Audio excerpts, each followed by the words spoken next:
Hello, welcome to the Hoop Collective podcast. We talk about the NBA, which we're doing on Monday morning.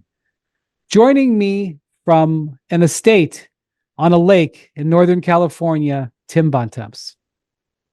Hello, Brian.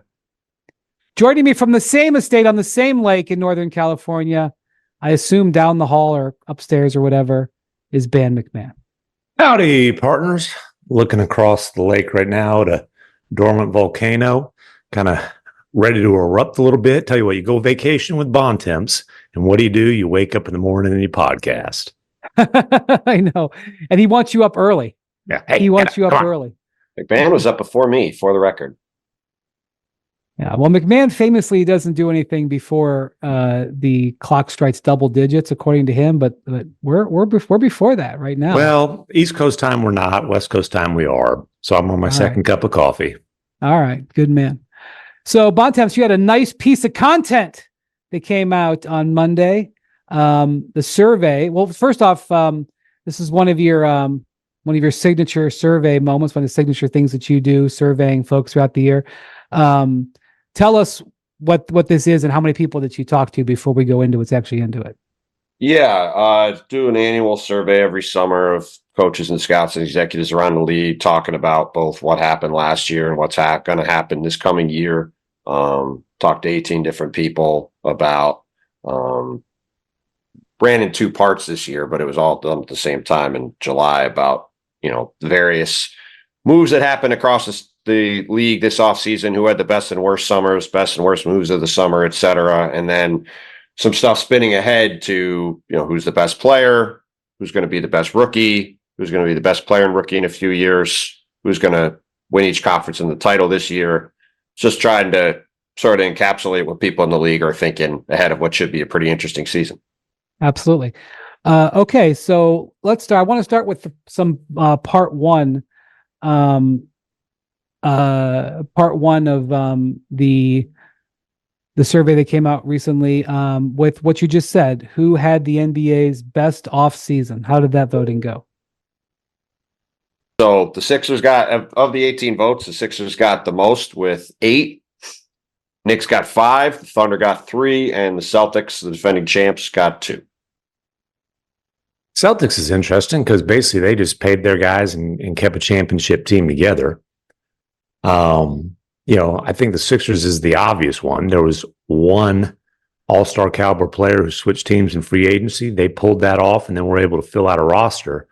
But I really liked what Oklahoma City was able to do. I might have gone there because basically you got a number one seed who wasn't good enough to get through the Western Conference playoffs and then significantly improved by getting 2 high caliber role players without touching their stockpile of draft capital. Yeah, I think the thinking on Boston for the people that picked them was that, they got Jason Tatum locked up to a long-term extension. They got Sam Hauser on a really good extension, and mostly just that they kept together what was the league's best team. They didn't, you look at some of the other teams that have made moves around the league to either shed payroll or do different stuff. Boston's going to be well into the second apron. They're going to spend a lot of money, but they've kept this team together, and obviously are going to go into next season as the one of the favorites, if not the favorite, to win another title. Yeah, I thought it was interesting. The Knicks giving, the Knicks Bridges trade works from a vibe standpoint and a fit standpoint. It was an extraordinarily high price that they paid for Mikal Bridges. From a standalone value standpoint, man, I mean, you justify it because of what else they had on their roster and where they're at, and it. But I think the reason this is getting these votes is because of the way they were. That sort of is looked at as a double transaction because the Bridges acquisition dovetails with the extension that they were able to give Jalen Brunson. And to me, while I thought the Bridges trade was an overpay for a player that isn't a transformational player, considering what Brunson was willing to do with his contract, which really is unprecedented in NBA history, I'm kind of surprised the Knicks weren't the far and away winners. the Sixers opened cap space and spent it. It was a good execution. They got the top free agent on the market, arguably. Was a great job. I wouldn't say it's arguably. Okay, they got the top free agent on the market. Yeah. It depends on whether or not you love guaranteeing Paul George 4 years, but whatever. Well, he was the top free agent. If you want the contract's another issue, but well, anyway, I'm just saying like that. Obviously they hit it out of the park, but the Knicks was one of the most unique summers I've ever seen. So obviously they got 5 of the votes. But the other thing though, number one, like you noted, they are the one team that we're talking about here who cashed in their chips in terms of the draft picks. The other thing is if you're saying, hey man, the Thunder had a great off season, geez, to get Caruso and then Hartenstein's really going to help them. Well, Hartenstein left New York.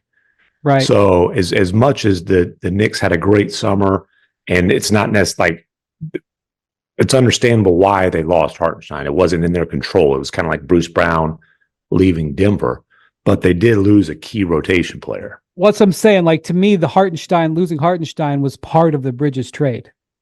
So I mean, like if you're going to look at the Bridges trade, you have to include, in my view, the Hartenstein loss, and you also have to include the Brunson extension.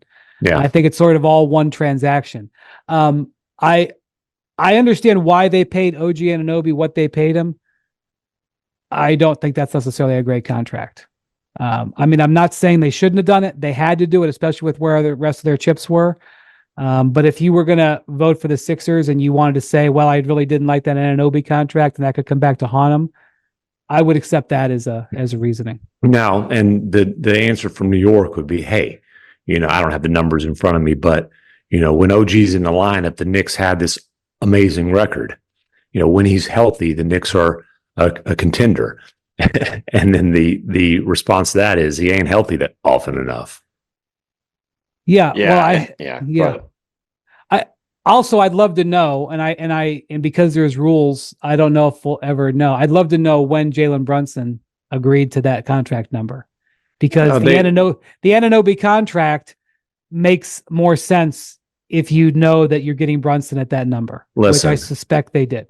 Listen, one thing I would never sit here and do is suggest that Jalen Brunson's godfather, Leon Rose, would have contract discussions with Jalen before legally allowed. I don't think there's any precedent for that happening. So I'm not going to sit here and suggest I also think that there might be some connection between the agents who represent Jalen Brunson and OG Anunoby. I think it might all be connected, but that contract, if you know what you're getting Brunson for, the contract to get Anunoby, it takes on a different level. Mm-hmm.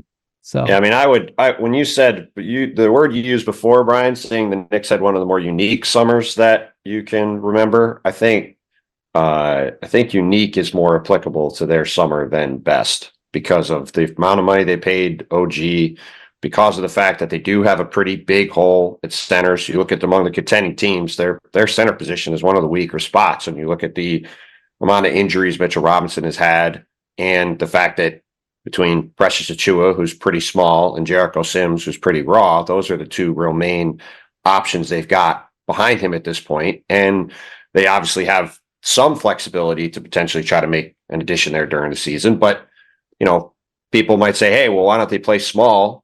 They could play small, but Tom Thibodeau, while he did that a little bit the second half of last year, has very rarely wanted to have a lineup out there without a true 7-foot range, big rim protector on the court. So,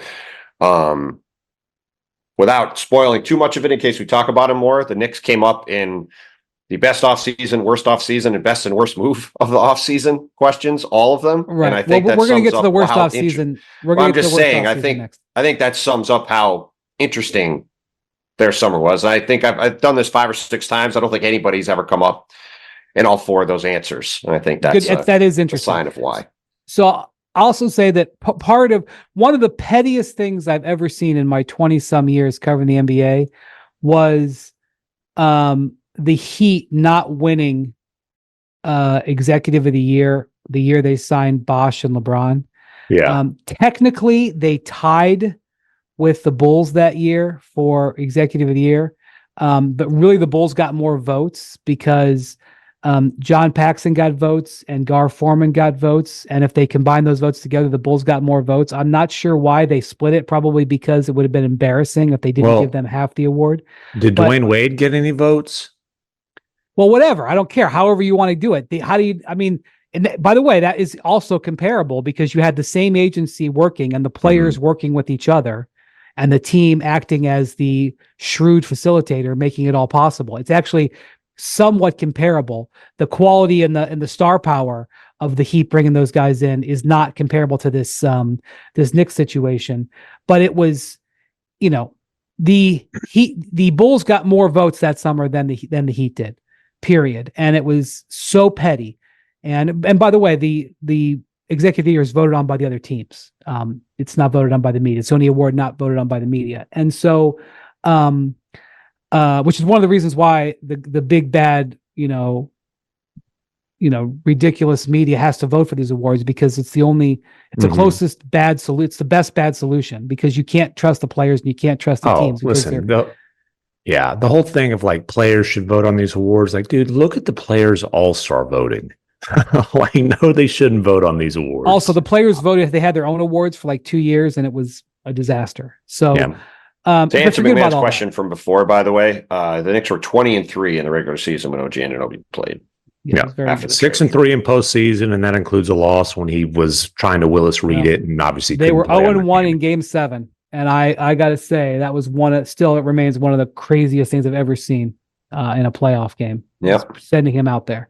Me and Brian were sitting there watching him shuffle up the court like me and McMahon were playing in pickup game Saturday morning. We're moving about as fast as OG. I'm happy that neither of you got hurt though. That was good. Hey, hold on. I was awarded the MVP of that little pickup run. So don't you now?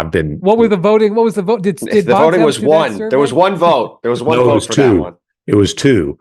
A former colleague, one was mine, and then a former colleague of mine approached me at the gathering that we attended, approached me in the IT department and was gushing to the IT department about my performance and awarded me the MVP, which I readily accepted. McMahon's slipping some money to people to have them look good for the IT department. I will follow up on this after the podcast. I readily accepted, and I tried to strut around, but I wasn't capable. So I kind of the shoes that you were wearing were preposterous. You're probably still limping. McMahon is still hurting from the pickup game 2 days later. So whether he won the award or not, that'll happen. Struggle. By the way, you're many years younger than McMahon, Bontemps. You should. I don't know if I'm many, but I'm younger. Now, for the record, Bontemps and I did not match up. My team continued winning on the varsity court, and Bontemps was holding his own there on the JV court. Bontemps was very rude to the guest of honor, from what I understand, at that event. Yes, I would disagree with that. You would disagree? I think the guest of honor would disagree with that. Yeah. Oh, all right. Well, we'll see. Again, this will be after the podcast. We'll discuss that. All right. You also had come to the live show in Akron. Maybe you'll find out what we're talking about. Maybe. Okay. All right. Which, hoopcollective.eventbrite.com, September 13th. Who had the NBA's worst offseason, Bontemps, according to your survey? So again, 18 votes. So the Nuggets got the most with 6. Oof. The Bulls were second with 5. The Clippers were next with 4. And then there were single votes for the Lakers, the Knicks, and the Detroit Pistons. I think I'd have gone Clippers on this one. Obviously, we've all been critical of the Nuggets. I didn't like that, losing KCP. But man, the Clippers opened a championship window by trading for Paul George.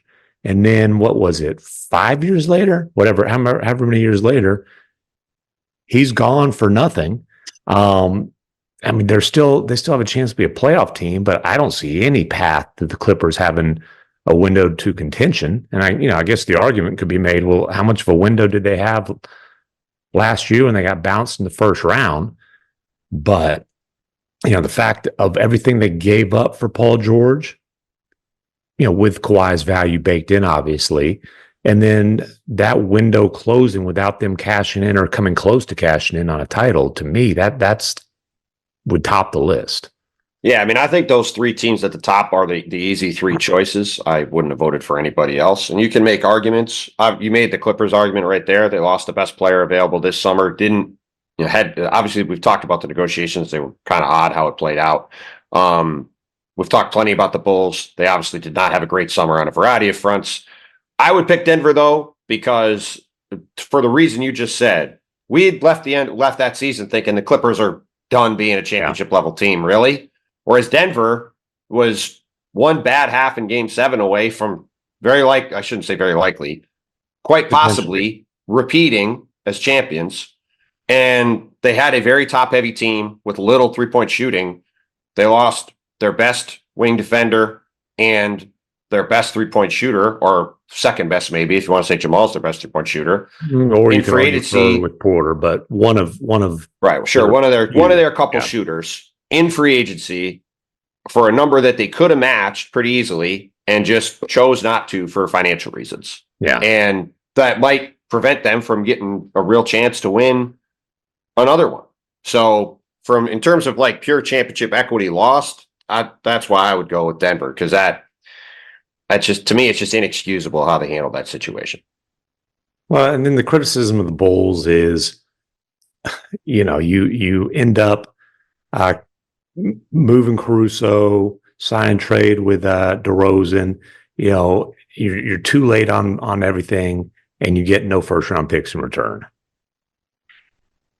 Well, my comment on the Clippers is I wanted their thought process in the way they handled the Kawhi extension for an organization that has routinely proven itself. Like, look, they have gotten bad fortune with injuries, and you could argue that maybe that they have reaped what they've sown there because the players that they continue to invest in are injury prone.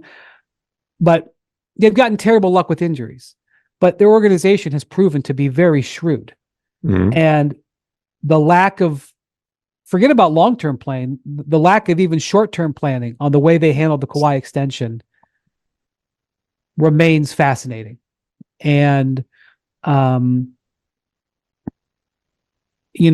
see how James Harden looks this season. I mean, to me, they need James Harden to be awesome. And maybe he will be, but I don't know. If James Harden isn't awesome, I don't know what we're going to see. I also think that the Pistons had a mystifying summer. To remind you what the Pistons did, they had a ton of cap space. I don't remember the number. They had the most cap space in the league. Here's what they spent it on. They took Tim Hardaway Jr. from the Mavs. They got 3 second-round picks in that deal for taking on that money. And gave up Quentin Grimes. Yes, that's the thing. They gave up Quentin Grimes. Quite frankly, I'd rather just keep Quentin Grimes. Yeah, and not only that, but like that came fresh on the heels of the Nuggets dumping Reggie Jackson, whose salary was about 1/3 of Hardaway's, and giving up 3 second-round picks to do it. So that was listen, credit to Nico Harris and the Mavericks for getting that done, because that set up everything else they were able to do this all season. I didn't understand it from the Pistons' perspective. All right, that was the first big chunk of money they spent. Their big free agent signing was Tobias Harris, who is coming off. Would you call it the worst season of his career, Bontemps? I mean, I think it sort of depends. Like, I guess. I mean, he's gotten better as a defensive player. I thought he was fine last year. But yeah, fine. I mean, if he'd have signed with somebody for the full mid-level, you'd have been like, you know what? I could see that being a good deal. He got twice that. He got. Listen. He signed a 2-year deal with the Pistons, who had to spend a bunch. They had $60 million in cap space, and under the new rules, you have to get up to a certain number. It's not like it used to be, where you can go into the season and have cap space and then like figure it out later. So I understand why they gave him a short-term deal with some money. They need shooting on the roster around their young players. He's a really good guy to have in the locker room. Like, I can understand. You could see the argument for why you would sign him. But it's also, if you have this team with these young guys, why are you using up a big chunk of money on a short-term deal on a vet that's probably at max going to be there for 2 years instead of trying to do something longer term with it. Guaranteeing him $52 million was one of the biggest surprises of the summer. Yeah. The other thing the Pistons did, arguably their most important move of the summer, is they drafted Ron Holland with the 5th overall pick. Which was also, that was surprising. He was not high on most teams' boards, but that doesn't mean it's wrong. Trajan Langdon's first pick, but that was surprising. Well, and the criticism there is, look, you've got Cade Cunningham, who you're hoping can be a legitimate franchise player as this big playmaking guard. And he's a player who needs to be surrounded by shooting. And in 3 straight drafts, has it been 3 straight 5th overall picks? They've drafted non-shooting guards / wings. Now, if you draft him 5th overall, I guess you can't be picky about fit. You got to pick the guy who you think's the best available talent. But it's a shooting starved team. That's one reason why I guess they were okay with taking on Hardaway. Is the guy at least is going to space the floor. But man, like between Thompson, Holland, and Jaden Ivey, like those are 3 guys. You need at least 2 of the 3 to hit, and you don't have any shooting in that group. Well, they tried to sign Buddy Hield. Hield went to the Warriors. They ended up signing Malik Beasley, a 1-year, $6 million deal. That's fine. Yeah. He'll make a ton of threes. They also picked Paul Reed up off of waivers. That's a decent pick. They let James Wiseman walk, whatever second team has given up on Wiseman already in 4 years or whatever. And so, swapping out Paul Reed for Wiseman or Reed, that's fine. But I also question whether as an organization, you're right, Bontemps, they actually have to spend, but signing Tobias Harris, trading for Tim Hardaway, trying to get Buddy Hield, it seems to me like they're struggling to get back to the middle, which was one of their issues for years. I think what you could say, all those guys are shooters, right? Mm-hmm. And I think what their obvious goal was coming into this summer, at least, again, I haven't talked to the Pistons, but they hired Trajan Langdon to run the team. They hired Dennis Lindsey to come in under him. It seemed very obvious to me. Bickerstaff to be the hired JV Bickerstaff to coach the team from the Cavs, who's going to obviously come in and try to instill a defensive identity into a hardworking culture like he did with the Cavs, with a young team a few years ago, had success doing it. They clearly wanted to surround these young players they have with shooting and give them the best possible position they could be in, to Tim's point, to see what they've got, right? Yeah. That seems very clear what the goal was. Now, you can certainly argue this wasn't the most efficient way to do it, or they could have gone in other directions or whatever. It does seem like at least that was the clear plan for what they were trying to do, and we will see this year whether they have success with it. Ron Holland is going to be an interesting guy to watch. He was on this G League Ignite team that really struggled this past year. They had a ton of draft prospects. He's a very young guy. He's a very polarizing prospect as a player, because there were some people who had him as basically the number 1 guy in the draft, and there were other people who had him the back end of the lottery. And so it's going to be really interesting to me to watch his development, because you make a great point, McMahon. Between Ivy and him and Sar Thompson, assuming he's okay with the blood clotting issue, you got Fred Vincent there to work on those guys' shots, but those are 3 guys where the question is, can they develop a real jump shot? Because we're all super athletes in different ways. Yeah. And, if 1 or 2 of them do hit, the Pistons could really be cooking with Cade Cunningham and a couple of those guys. And if they don't, then you got a bunch of athletic wings that can't shoot, and you're still kind of stuck in the same spot. So Ron Holland is somebody I'm very curious to watch this year and see how that goes, because his development's going to be very interesting in Detroit. So the scout that you quoted on whoever voted for the Knicks for the worst offseason, was he or she said that they weren't convinced that the Knicks would actually be better this year over year. Yeah, I mean, this goes back to where the Knicks offseason was so interesting, because it's a combination of the hole at center with Hartenstein, and the fact that when you trade for Bridges like that, obviously they've now got this plethora of wing players, but you look at how important Isaiah Hartenstein was to what the Knicks did last year, even though Mikal Bridges is in a vacuum a better and more valuable player as a wing 3-and-D player. The Knicks have so many guys on the wing that I think they're all going to kind of, I don't want to say cancel each other out, but they're all going to diminish what they can each probably do individually because they've got a ton of depth there, which is the most important position to have depth at. So it's good. But I think the center thing is a real problem. And like the interior size for the Knicks could be a real problem. And it wouldn't stun me if they are sort of in the same range that they were last year. It also wouldn't stun me if they can find a center or Mitchell Robinson stays healthy.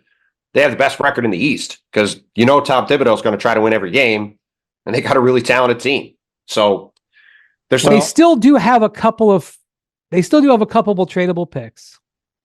And I think that you will see them as the season goes along. We'll see what happens with Precious Achiuwa in that role. It wouldn't surprise me if they are on the hunt, Yeah. for that other. Well, and the other interesting question too is what happens to Julius Randle, who's going into last year of his deal, is extension eligible, and is sort of in a similar situation to what the Brandon Ingram one is in New Orleans, where both those guys are in the last year of their deal, both are extension eligible, and to this point, neither one of them have been extended. But by the way, the same range as last year, they were the 2 seed. Yeah, 2 seed, and they would have won that. With all due respect to the Pacers, they would have won that series if they weren't. I just meant there were like 6 or 7 teams in the East that were a game or two apart. I think the Knicks had 50 wins and 7th seed had 48. And right, so they also benefited at the 2 seed from the injuries to the teams behind them. Yeah. Right. So my only point was that I think if the Knicks if the Knicks are right around 48, 49, 50 wins again, that's more what I meant in terms of the same range. Like, there's been some talk they could be in the high 50s and be the 1 seed. They had such an interesting summer. All right.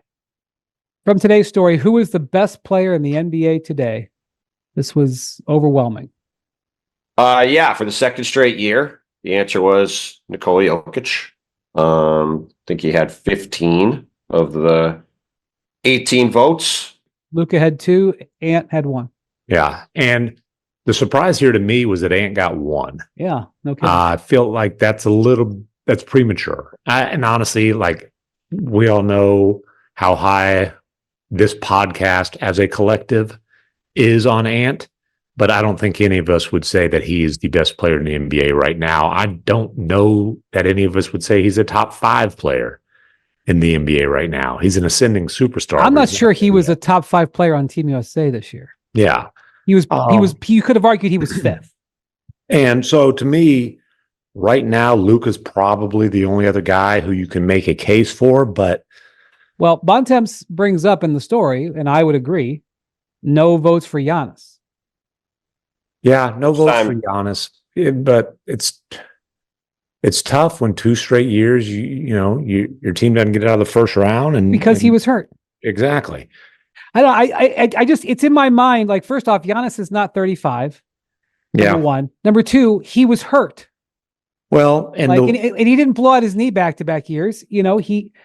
There's no reason why he can't, like, the disregarding of the Bucks because of the injuries, the badly timed injuries to Giannis, I don't think is fair. I think the Bucks and Giannis are a better team than they're given credit for. And that's fine. And, Giannis does have the one thing that Luka is lacking in terms of being able to really make a strong argument for him in this discussion, and that's a championship. He also defends at championship level. That's true. As long as Joker is still at this level, and there hasn't been any decline, and obviously there has not been, I think for somebody to knock him off the throne, they're going to have a championship on the resume. So, Luka's going to have to take it one step further than he did last year in the playoffs to have a strong case that he is the best player in the league right now. To your point, Giannis has been there, done that, and closed out the finals with a 50-point, 15-rebound performance. Yeah, I mean, I think I would, to your point about not being in the top 5 for Ant, I would say the top 5 are probably in some order: Giannis, Jokic, Luka, and then Shea and Embiid as of now, and Ant's probably outside of that. And I think you could make an argument if you squint for, I think, any of the other 4 guys but Jokic. But to me, Jokic is the clear answer, and is why he was the clear runaway pick for the the spot. Can I ask here. a question to the author of The Wonder Boy, Luka Doncic and the Curse of Greatness? Oh, coming sure. out You sure later this can. season. Tim McMahon.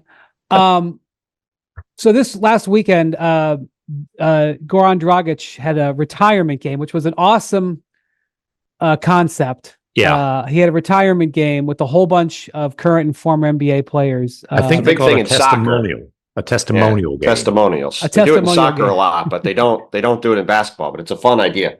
And I just saw clips. I didn't see the game, but Jokic was there. I mean, Chris Bosh played in the game. Yeah. It was They great. had a ton of people. They had a ton of Steve people Nash. go back for it. Yeah, it was amazing. It was amazing, and you could just tell. First off, how the affinity for Dragic, and that these guys love. We just don't see stuff like this, and these guys, a lot of them traveling great distance, what have you. Goran is an A triple plus guy. We've all spent time around him. He's Right. not surprising that people would do that for him. One of I would say Pau Gasol is maybe the most popular player, maybe a European player. But Dragic, I wouldn't know. I would have said, if you had asked me before this, I would have said Pau. But I now think maybe it's, Manu is obviously very popular too, but he didn't play around the league. He's also not European. Well, right, but of course you're correct. But he played in Europe, so he had sort of that background. I mean, Dirk's on the list, but no doubt Dragic was beloved by. Dirk was also over there. Yes. Dragic is beloved by people he played with and certainly respected by people he played against. For sure. Yeah.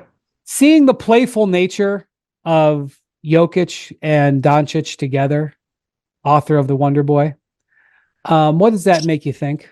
I mean, it's they're buddies. It's every All-Star game. They're, playing little pranks on each other. And, look, obviously somebody asked Dirk and it got a little aggregation about, Luka and Giannis, or I'm sorry, Luka and Joker. And, Dirk's like, hey, if they play together, I hope it happens in Dallas or something like that. I mean, the thing about that is neither one of, we can talk about it going either way. I don't see either one happening. And neither, the Nuggets don't have the assets to pull off a blockbuster trade, certainly one that would have to be historic to get a Luka, and the same thing goes the other way for Dallas. So, I mean, it's always going to be a thing, maybe late in their career or late in Joker's career. Something you say late. I mean, they're both in their 20s. I know. I agree. It's not happening in the next 12 months. I mean, I think I think at this point it's silly, just imagination land discussion. Okay, well, I'm just saying, I live in this world where literally people in the NBA are calling me up and saying, hey, when you were with Team USA, who did you notice was buddying up? And I would say, the buddies that I've been noticing this summer are Luka and Jokic. Yeah, and so there was one at the All-Star game this weekend. Somebody asked Joker about it, and Joker said something along the line, and it was in Serbian. He said something along the lines of, if Luka gets pissed off at Dallas, I'd love to have him come up to Denver. And then, of course, the Mavericks go on a finals run. For many, many reasons, I would put the likelihood at extremely slim. Having said that, they clearly both, they're really good buddies. When the Nuggets come in town, Joker's over at Luka's house having dinner, the opposite, vice versa when the Mavs go to Denver. So, but I just, well, I was the camaraderie amongst the Serbians and Eastern Europeans is remarkable. It was something that was very much highlighted during the bubble. Yeah. When those guys would have those dinners together. And I just know that Giannis noticed that, and Giannis loved that camaraderie. And it was one of the reasons why the Bucks came out of the bubble trying to get Bogdan Bogdanović, because Giannis appreciated the way Bogdan was a member of that. And, it wasn't like he was the free agent that they were trying to get. It wasn't like that was his number one pick. He obviously probably would have picked Jokic, I'm sure. But there's something to that camaraderie, and I've heard people talk about seeing the way, headlines this last week of Jokic giving all of his Serbian teammates the watch. That's kind of a thing that we see in American sports all the time. He gave him like I can't remember what kind of watch it was. I'm not a watch it was a guy. Rolex, but yeah. And just some of the videos. Now, part of the reason why the Serbians were so collegial for the bronze medal is because they'd been partying all day long. I think that increased the the way they were their attitudes out on the court there. But I know that obviously Luka is Slovenian, but he is part of the brotherhood. That's part of the Balkan Brotherhood, no question. So I just thought that was interesting that I just would say. Another good question you had in there today, Bontemps, was who is the best player in the NBA going to be in 5 years? And if you want me to give the results, I can. Please do. For you.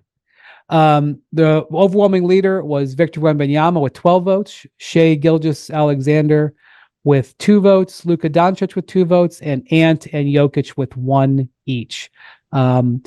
As you say in the story, not surprising that Wembanyama is the leader after what we've seen this last 6 months, including the Olympics. I don't know. I think people in Boston say it should be Jason Tatum. We got a lot of blowback from our franchise player draft pod. A lot of angry none of these scouts listed Tatum as the best player in the NBA. I guess I think the better question is, when will Victor Wembanyama not be the answer to this question? I think is the health. Part of the answer to this question is health. No, I understand that. I'm just saying, how many years forward would it have to be before somebody will say, before he won't have the most votes in this category? It could be 10. Or how long? Could be a long time. How long will it take before Victor becomes the answer to the previous question that we discussed about who's the best player in the NBA now? Like, is it 2 years, 3 years? Right.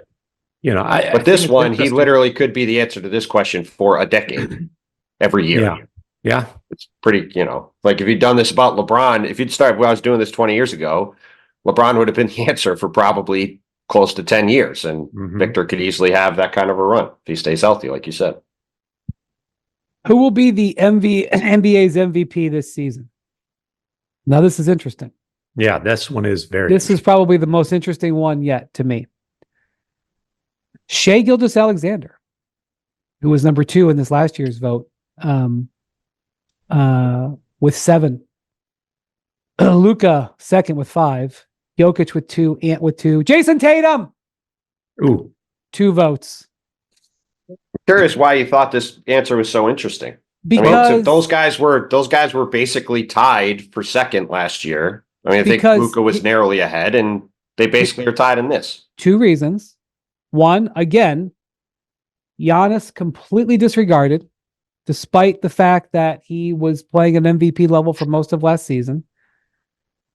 Secondly, that Jokic, having won 3 of the last 4, only gets 2 votes. And this is something that I think you will now see with Jokic. He got the MVP this last year partially because he was so excellent in the playoffs 2 years ago. It's part of the story. And now that they had a stumble and an early exit, his image is tarnished a little bit. And I actually think it will now be harder for him. If he has the exact duplicate season this year as he did last year, I'm talking about if they win the exact same number of games and he puts up the exact same points and stats.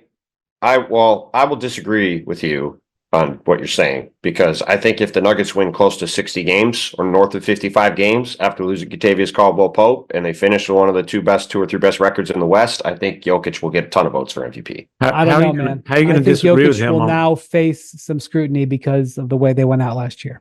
How are you going to disagree with him on what he was saying when you didn't let him finish what he was saying? Because I knew exactly what he was saying, which is that Jokic was going to have he started off by saying he's going to be held to a different standard now, which is what happened with LeBron and other people. But That's I do think that Jokic is in an interesting spot because of what we talked about earlier with Denver having arguably the worst offseason of the summer, right? If he comes back and leads them to close to 60 wins after losing KCP and all this other stuff that's happened, I do think that he's got a chance to get more votes than you would normally expect, because normally I would 100% agree and he would be dinged. I mean, to me, I would pick Shea to win MVP because I think that the Thunder have a very good chance to win the most games in the league this year.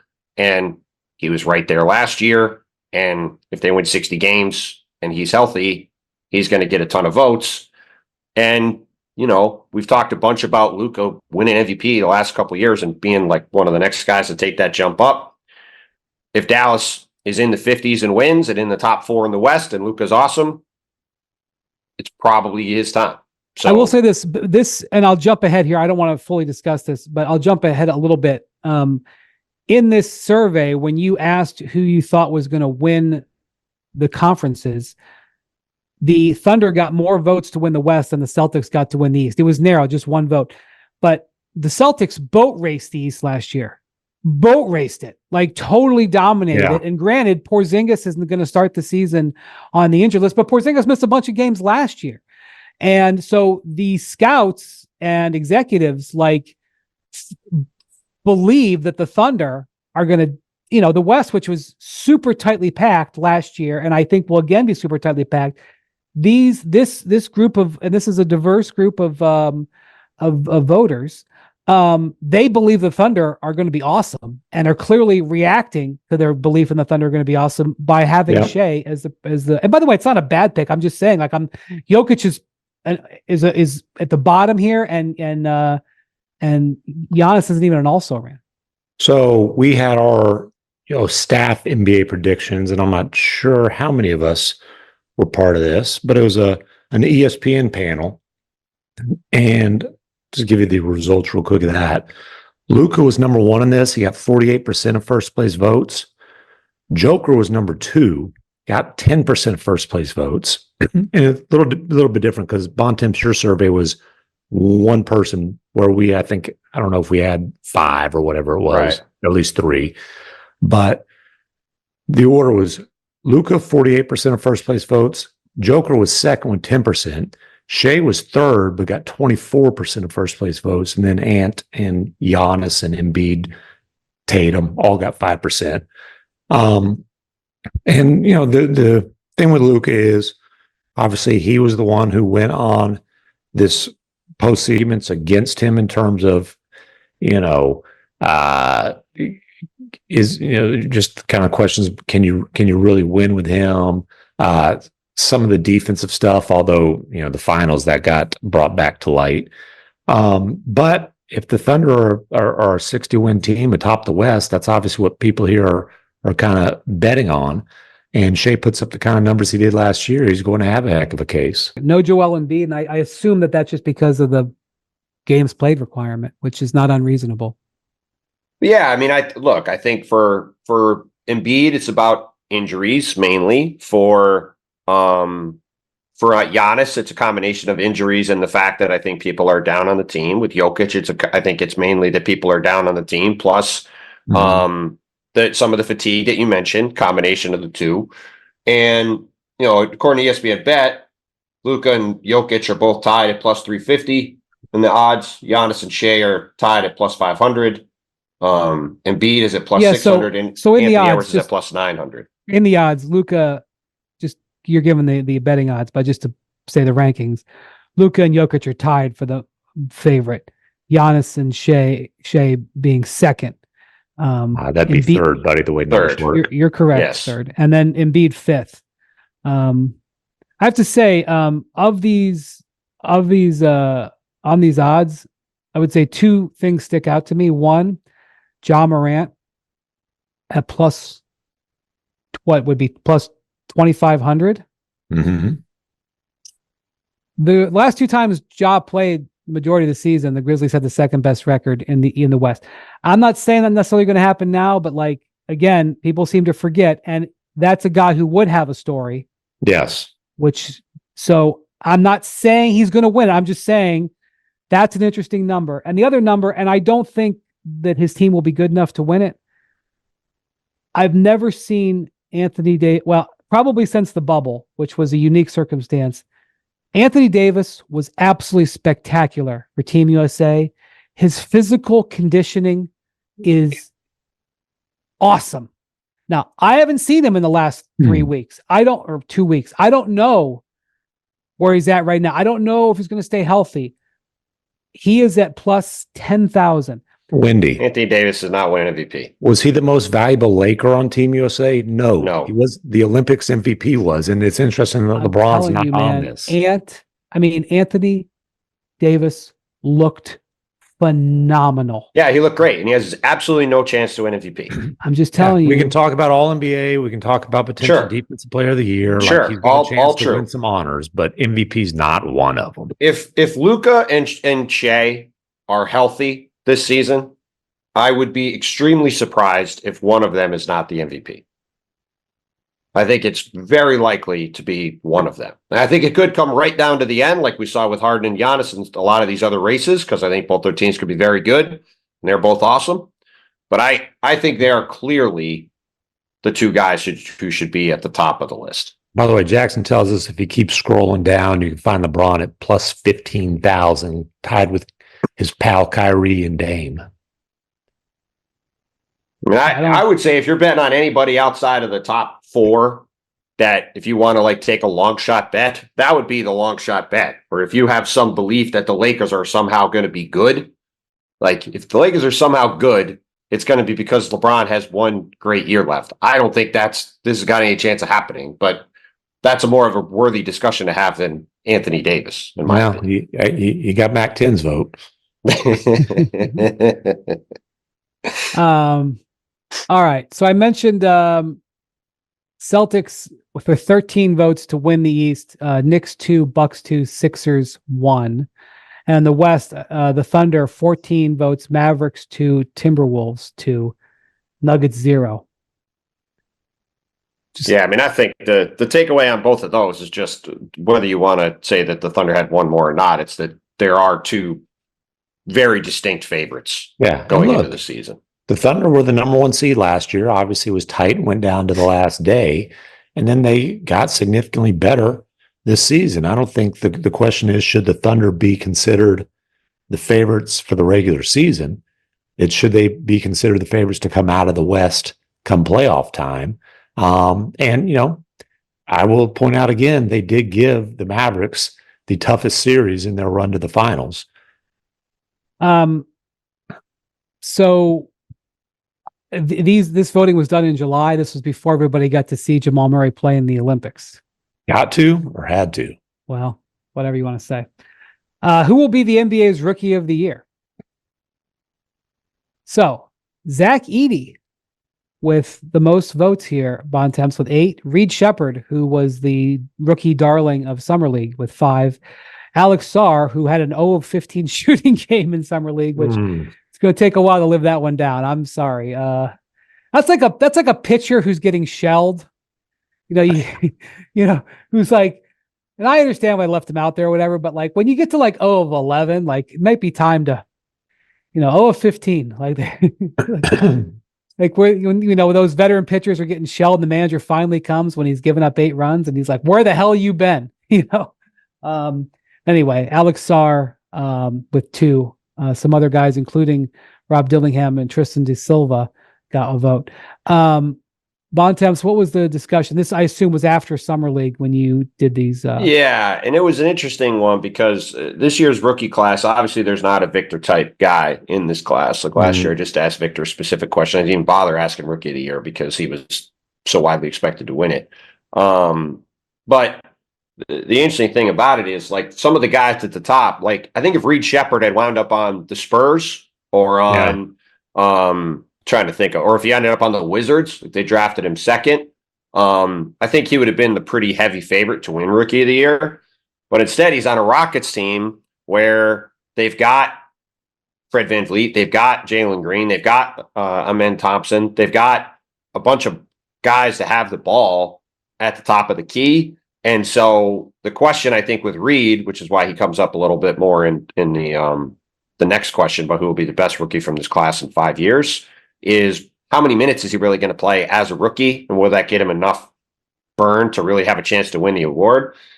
Zach Edey ended up, I think, being the top choice by default, and is a guy I would probably pick now to win the award personally, because he's the one guy really in the lottery that you look at and say he's going to walk into a team with some expectations in Memphis. You just mentioned with Ja in theory being back, and we've talked about them.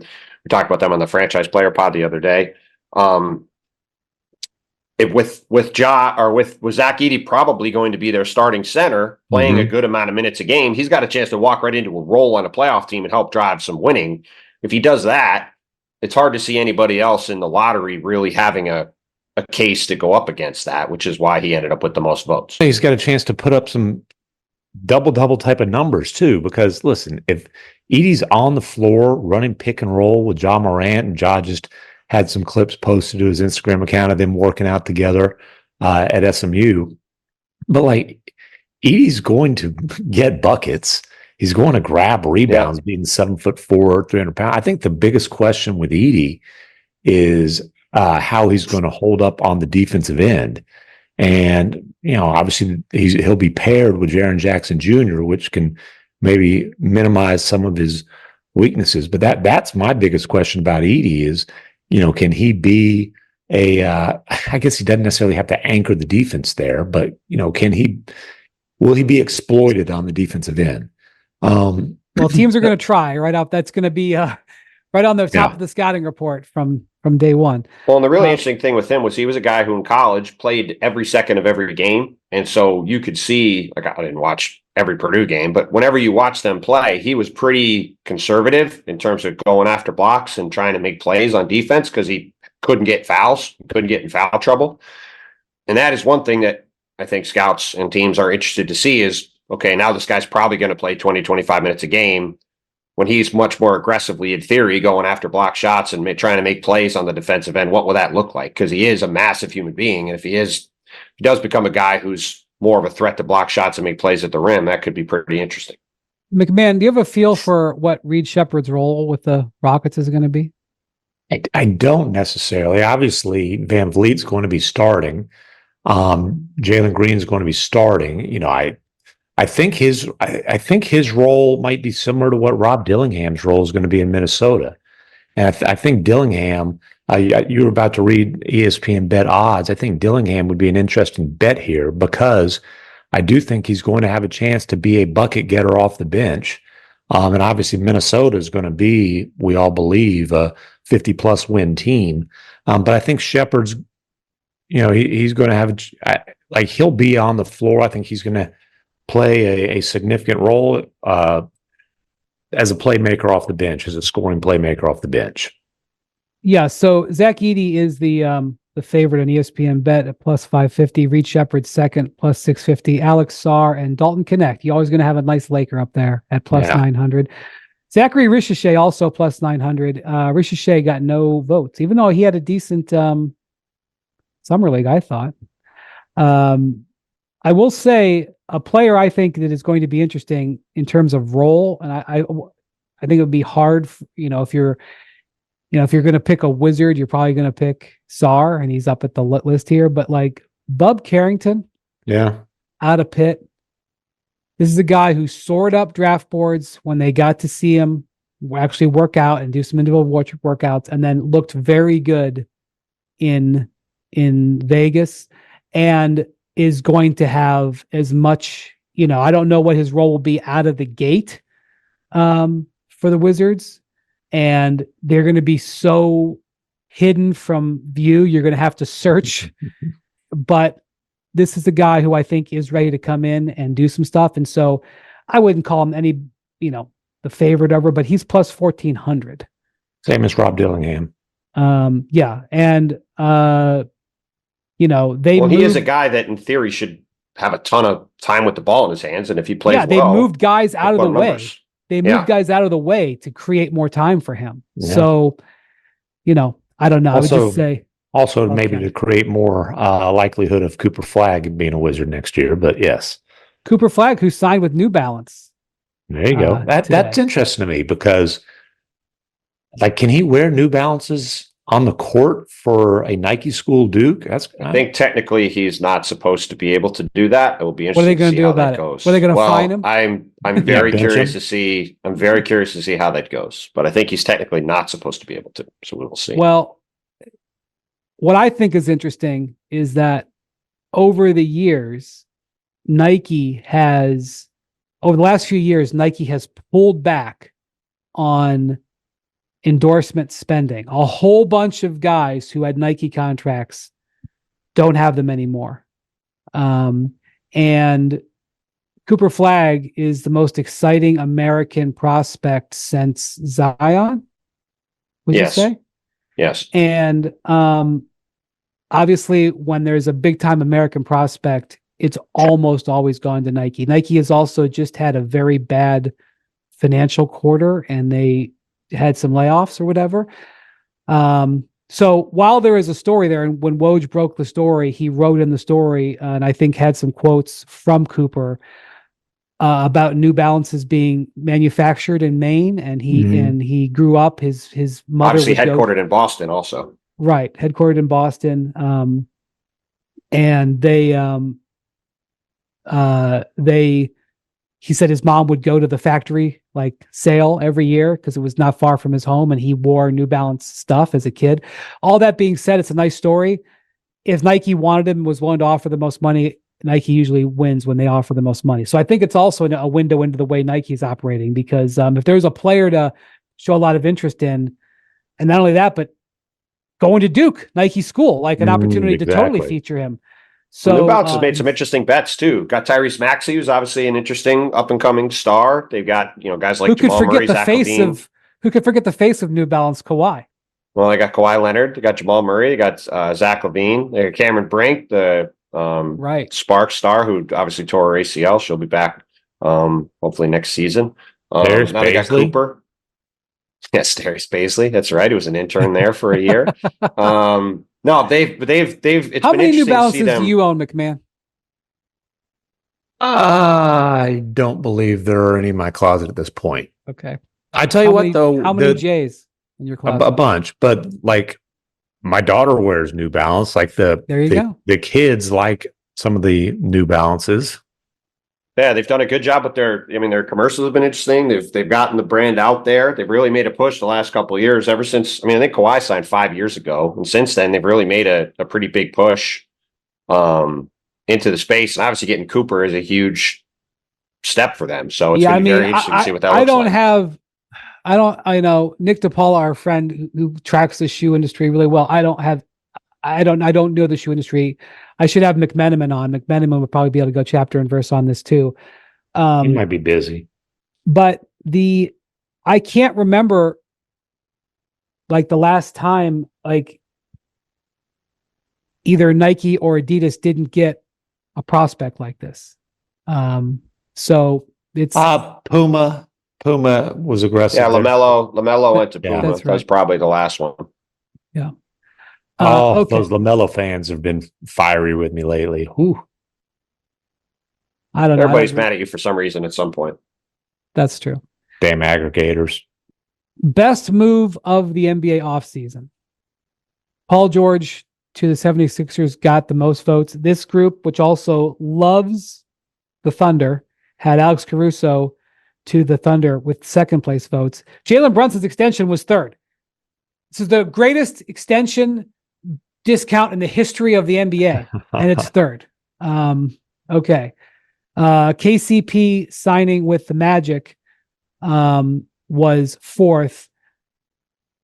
I'm going to be interested to see where the Magic end up this year, because getting him was obviously a good signing, but like people are reacting as if they've just acquired a star. So we'll see. Maybe that'll be the case. So anyway, I don't think it's that he's a star. I think the thing with KCP is the hope is that he can enhance the young star that they have. And if you want to make it plural young stars, obviously Paolo Banchero is no question a young star. If you want to make it plural, then we include Franz Wagner in that. Well, they certainly think he is. They just gave him a $200 million max. Sure. I think the hope with getting KCP, kind of the prototype 3-and-D guy, is that he can enhance what those guys do. Yeah, I'm just saying, that is being regarded as one of the top moves of the entire summer. Yeah. I think it's a super interesting move because of the effect on the Nuggets. But what did you think about when talking about this, Bontemps? Yeah, I mean the Caruso and PG moves, as the voting showed, really were people really brought up both of them and sort of went back and forth on which they were going to pick. You can obviously make them you can make that case for them for very different reasons. Obviously, the Thunder getting Caruso without giving up any draft capital, getting a guy who should be able to close games for them in the playoffs, as opposed to Josh Giddey, who clearly fell out of their playoff rotation, as we talked about plenty during the playoffs. That was a huge move for them in terms of moving up the ladder. PG, Sixers really having one path to getting an elite player this summer, signing a star in free agency, getting the one All-NBA player that was available in free agency to sign with them. Obviously, it was a high wire act that worked out for them. And to your point about the Jalen signing, look, Jalen signing that extension is obviously a big deal for the Knicks. I also think it sort of depends on how you define things in the summer. Like, yes, him signing that deal is great for the Knicks going forward, but it's less of a immediate impact move than, say, adding a player via trade or via free agency. Now, yes, you can combine it with other stuff and say that it helped spur other things along, but I think that's why it probably got less votes. But look, that was also unquestionably a great signing. I don't think anybody would argue that. Yeah. Okay. So now the worst move of the NBA offseason. This had a ton of different things in here. Yes. The three at the top. Well, two of them were kind of the same. Chicago Bulls role in the DeMar DeRozan sign and trade got 3 votes. Mm-hmm. Sacramento's role in the DeMar DeRozan sign and trade, which primarily involved getting DeMar DeRozan on a 3-year, $75 million deal, got 3 votes. Well, and giving up, was it a swap or just a straight up pick to San Antonio? Well, let me swap. Let me go over that trade real quick. The Kings got DeMar DeRozan and a 3-year, $74 million deal. The Spurs took Harrison Barnes. Mm-hmm. The Bulls got Chris Duarte and 2 second-round picks. Where is the swap? I don't see the swap went. The Spurs got it was at least a swap. The Spurs got a swap from the Kings to take Harrison Barnes' contract. Yeah, it's down the road. It's a 2020. It's like a 2031 swap or something. 2031, which is interesting because they also have a swap with the Mavericks then. Well, it might be a different year then. They got a clean swap from Sacramento. I don't remember the specific. Okay, so I guess I'm behind here. Why is the Bulls' role in this at the top of this list? Because the Bulls, because of how they position their summer, they signed and traded DeMar DeRozan away, and they didn't get the best asset coming back in the deal. They had the player the Kings wanted and couldn't get. Which was the swap. Which was a first round pick swap. Yeah. And I'm off. The Mavericks had 2030 swap right, or the Spurs on 2030 swap rights for the Mavericks, which is also when they own them with Minnesota. I knew it was one of those. But yeah, and it's, obviously the Spurs come out nice here because they've got a functional veteran who's going to be a great locker room guy and could be traded down the road in Harrison Barnes and get the best asset in the deal. The Bulls, it's like you held on to DeRozan all this time. You still owe a pick for the original sign and trade to get him, and you don't get a first rounder in return. And it's just like for the Bulls to have this whole summer where if you blow up the team at the deadline, you're holding on to first round capital at this point. You wait until the summer and you get none of it. God, the Caruso thing. Chicago also got a vote for the Caruso trade. And in general, it was the same theory applying across the board, which is they traded DeMar DeRozan and Alex Caruso, and they got 0 picks back. And that was also really let's see. Theme. I think a key part of this is let's see what they end up signing Josh Giddey to. Did you shop Caruso, or did you just take the first? Golly, you couldn't have gotten a first round pick there, especially from the Thunder, who have more first round picks than any franchise. Well, the Thunder also sport has had in the last several trades that the Thunder have made, specifically draft night trades. They've overpaid a little bit, and I actually am fine with that because they can't use all those picks. That's right, and if they want something, they should make sure they get it. Yes, and part of what they did was, why do the Yankees get all the top hitters? Because they have the money and they use it. I'm fine with that. So you're going into a market knowing that the Thunder have been willing to overspend, to get pieces that they want. And so that, again. Yeah, that's the one I don't understand, because again, when Woj reported Caruso for Giddey, the question everybody had is, how many picks are the Bulls getting? Which picks are the Bulls getting? And when the answer was none, I mean, didn't every single person you talked to around the league, did you talk to anybody who wasn't absolutely flabbergasted by that? That's a good word, too. It was a great word.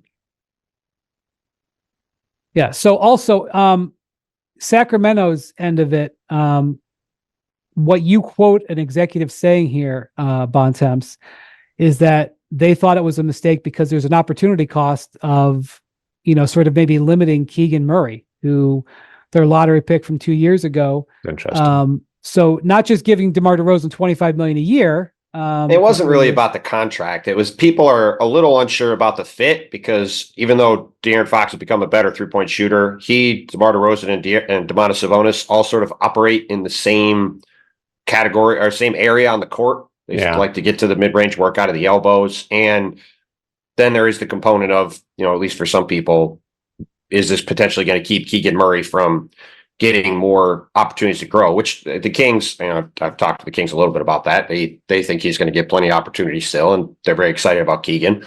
But it was less about, it was more just the overall fit of it. Like, is this really the move to go all in on? Well, and the one thing that DeRozan is absolutely elite at is scoring in crunch time. Well, they've got another guy who's in that elite category in De'Aaron Fox already. I'm not saying you can have too much of a good thing. I'm just saying the best thing about DeRozan is not necessarily filling a need there in Sacramento. And look, the Kings wanted to do something to make a splash this summer. Like, they were one of the teams that were trying to get in the mix on Lauri Markkanen. And I think they came to the realization that was an awfully slim possibility, and this is what they ended up doing. So also tied for first here, Paul George being signed by the 76ers, which is interesting because this goes back to what you have mentioned several times, which is the only argument here from people was basically that, look, you signed a guy who's 34 to a $200 million deal. This could look pretty rough in a couple of years. Everybody was like, Paul George is really good right now, but what's this going to look like later? I would argue, what else are they supposed to do? I'm not really sure why they should get votes for it, but that's the argument. Well, I just think it's interesting with the Clippers, knowing that their decision, again, an organization that is known for making shrewd moves, knowing that holding the line on the Paul George contract offer was probably going to cost them almost certainly going to cost them Paul George. Nobody has more information about Paul George than the Clippers. And the Clippers hold firm on their offer. And the Sixers at moment one say, here's the 212. And so, look, I'll go back to my first summer covering the NBA when Mark Cuban was like, I don't know about Steve Nash and that back. We can't give him that money. And he won the next 2 MVPs. It doesn't, and that's not to call out Cuban, whatever. But all Don Nelson's fault, all Nelly's fault. Okay, just ask Cuban. Sorry. That'll be in the lawsuit. But it was. But it's also in the next Nelson lawsuit against Cuban. Right. So look, all I'm saying is just because one team thinks it's, making a good decision doesn't mean that it is. But, that is a factor. The Clippers, and it wasn't just deciding on one player, but the cascading series of events that decision made, and yet they still made it. And so I do think, I think even the Clippers would say they don't know.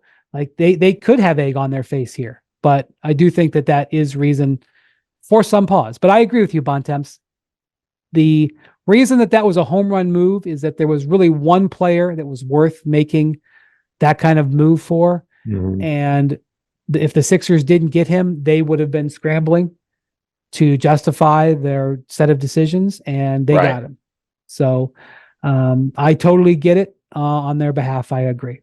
Okay, before we go here, the big one: who will win the NBA championship? We haven't had a repeat champion since the Warriors in 2017 and 18.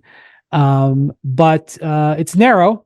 But the Celtics were picked in your poll to repeat with 8 votes. The Thunder gets 7, Bucks, Mavericks, and Wolves 1 each. Again, another no vote for the Nuggets, a team that I think wasn't even that far away from winning again, because I think they would have given. Now, who knows? I mean, there was an interesting interview that was given by Josh Kroenke, the governor of the Denver Nuggets, this last week, where he talked about Jamal Murray's performance in the Olympics. And he just said, I appreciate that he was going out there and trying when he's not 100% healthy. Yeah. So maybe that's an indication that Jamal wasn't going to continue, was really struggling, and maybe wouldn't have gotten better. And to assume that just if the Nuggets had won Game 7, that they would have beat the Mavericks, maybe that's a flaw. But nobody had better success this last season against the Celtics than the Nuggets. So it would have been fascinating if that series had played out. But again, the Nuggets are now getting zero respect for their situation here. So, But listen, but in part because their situation has materially changed with the loss of their key players. But they still have Jokic, and they still have Aaron Gordon, and they still have Jamal Murray. I think it's hard to sit here and say anybody but the Celtics are the favorites when they just cruised. It's true. To a championship. And for all that we've said about, we don't think Tatum is like a top tier superstar, he's without question one of the top 10 players in the league. And then they've got, Bontemps and I were just talking about this the other day. They've got 5 of the best, what do you want to say, 35 or 46 of the best, 60. Like, the only question with the Celtics is, hey, how long is it going to take for Porzingis to be ready, and can he get back to full? There's a reason why Boston and Oklahoma City were far ahead of the pack. Like, the Thunder got better, some of their competition at the top of the West got worse, and the Celtics were heads and shoulders above everybody else. So it makes sense that they sit here where we are right now, but a lot could change between now and next spring. Using the 65 game threshold as sort of healthy, not healthy, other than Porzingis, pretty much all the Celtics, like Jaylen Brown has had some injury issues in recent years, but he's always played over 65, or at least he has like the last 2 or 3 years. Mm-hmm. Derek White always plays. Jason Tatum always plays. Drew Holiday's had a couple of things, but he's generally been healthy. Jason Tatum always plays except when Steve Kerr's his coach. Yes, well, that was a coach's decision. That's true.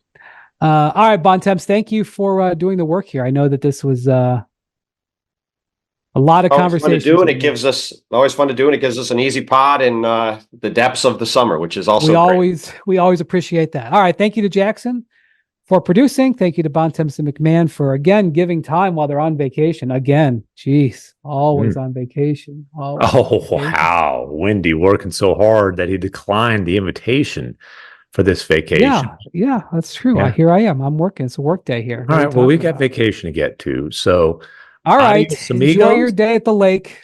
Yeah. Don't let Bontemps drive the boat.